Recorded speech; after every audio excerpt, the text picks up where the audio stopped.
Hello mga kamana, welcome to this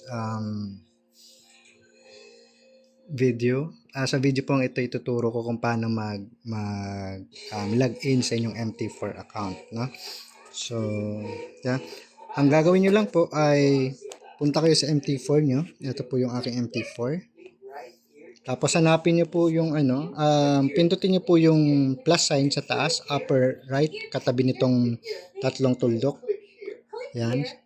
Tapos log into an existing account. Tapos find broker, no? Paghanap ng broker, type nyo lang KBB Prime Limited. Prime Limited. Okay. So, yan na po lalabas. No? Pindutin nyo yung sa baba yung live. Yan yung pipiliin natin. Tapos dito, ilalagay nyo yung MT4 number nyo. Yung binigay ng broker natin. Nasa email nyo po ito. So, ilalagin ko rito yung account ng aking isang client. So, para for demo purposes po. 2003. Ito yung kanyang MT4. 3028. Tapos, dito sa baba yung password.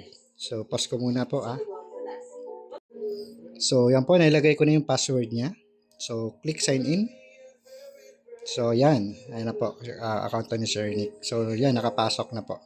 So, eto may bot na po ito. Yan. Tumatakbo na po. Mana bot. Right? So, yun. Profit ka agad si Sir Nick, no? And, yun. Secured na rin yung kanyang trading. Yung trade niya ngayon. So, medyo lutang pa ako. Puyat pa ako. So, yeah. Ayan. Yan po yung ating mana bot, no? So far, lahat po ay profit. Okay. So, yan. Ganun lang po yung na pag-login ng MT4. So, yeah.